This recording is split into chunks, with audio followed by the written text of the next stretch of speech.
What can a married man not accept? It must be when his wife cheats. It's even worse than this. The answer is not just a green hat. The child may not even be his. Actually, I'm here to see the illegitimate child. Since Doyoung met Jin, he has an inkling that his wife and Jin's relationship is unusual, but he still can't be sure. So Doyoung tentatively asked Yanjin if she often meets with Mawingo and Jin. Yanjin makes excuses by saying she often goes to Joe's store. She claims she hasn't contacted Mawingo lately, and says the latter often does ridiculous things. Has Mawingo been looking for you too? Why did he threaten you with? This question made Doyoung feel a bit suspicious, because his wife is like Jade. As soon as she hears Mawingo's name, she questions if he has threatened her. Yanjin also says that her husband was acting strange. She checked the navigation in Doyoung's car, finding the latest location was at Jade's golf course. The couple's relationship began to develop at that. She hopes that after revenge, there will no longer be a loved one beside Yanjin. Be it her daughter or husband, all forms of love would disappear. The next day, Doyoung came to the church. Toxic brought a big bag of cash here. I used to be worse than a dog. Now I've learned a bit of knowledge. You've really changed a lot. I have other plans, so I'll have. Toxic thought that after giving Doyoung money, the things he did in the past would be redeemed. Doyoung hoped so too. But while alive, it would be painfully hellish. Would Toxic be willing to do that? Would he actually have to threaten himself? Doyoung didn't waste a word. He shook off her hand and walked away, leaving Toxic fuming in plate. He's a colorful aimlet. Doyoung needed so much cash. It was meant for sending his daughter abroad. Just then, he received a text from the man about the car accident compensation. On the other side, Doyoung took his daughter, Yuri, to a soccer match. It's unclear if he meant it or was being sincere. He complimented a classmate in pink socks for playing well. Let's correct this. Yuri does not just read colorblind. She's completely colorblind. Thought that was talking about no too. That's Mao, not exposing his daughter's misunderstanding. He suddenly remembered. Yanjin had mentioned disliking her daughter's new homeroom teacher. Unexpectedly, Dora said she and her mother are good friends because they were high school classmates. Meanwhile, Junjun asked Tai about Doyoung. Unlike Junjun, Doyoung has no malicious intent. This is his word at the time. I thought that Doyoung had started the matter between Junjun and Intent. However, this statement made Junjun very angry.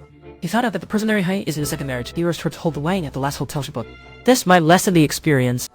Hai really doesn't care about that much. As long as the engagement is better than innocence. Had a wealthy partner is nothing, is insurmountable. Next day, Yasu wished to do his house anyway, but the rule is that the annul was there. So she quickly called him. Junjun hung up after just a few words. He was watching his daughter Yuli. Due to being colorblind, Bluebell didn't process the green light. But he realized he ran ahead his colorblind. Feeling very guilty, he helped Yuri. He resolved to protect his daughter from now on. That night, Hai came to Mingwa's house. The room was turned upside down. Unexpectedly, the poison salad was already here.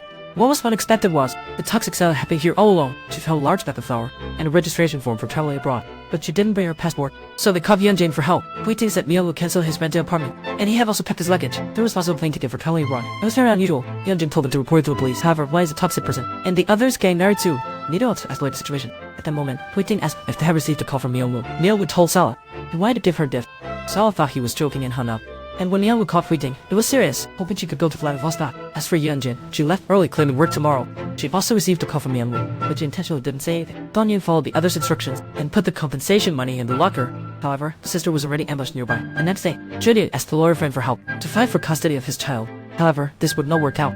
First, Jude is the biological father of the child, children born during the marriage of the couple, legally recognized as the children of this couple. Thus, Daikiki is Yeshua's father. Secondly, unless the legal couple abandons the child, otherwise, Juno will always be second. And there are third parties besides the parents. They do not meet the conditions to sue, unless the legal mother divorces and obtains custody. Jinyan is seriously considering this method. The older sister followed the person who crashed to a hotel. However, waiting for the outside is the director. It turns out they were all in cahoots. Doyoung feels that Mingwa's disappearance is not just simple, because these cash individuals are Yanja's people, especially handling legal matters for her. To be exact, these cops are not Yanja's backing. On the contrary, Yanjin is their support. This might be the reason for Mingwa's bizarre disappearance. He doesn't believe he acted alone. He must have seen Yanjin. Turns out Doyoung told Mingwa today. The one who killed Sexy was Yanjin, because after the fall she was arrested, tightly holding Yanjin's name tag. Doyoung was at the crime scene that day. As a condition for the exchange, she needs Yanjin's testimony. If Mingwa really got the money, it means Yanjin confessed. Mingwa promised himself he will record the entire process. What Doyoung is doing is to punish Yanjin through social means, reveal her confessed crimes to the public, let her suffer moral condemnation for the rest of her life. Doyoung wants Yanjin to have not even one peaceful day. Does that mean she'll never get her confession?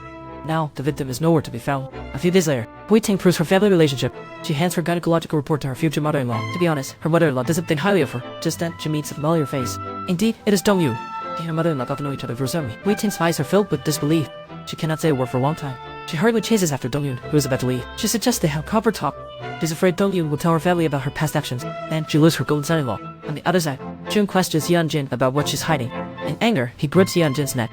He's led her against the door. His own daughter has become Doyoung's. In truth, he still deeply loves Yanjin. As for Yanjin, everyone can see her performance. They should be able to pass.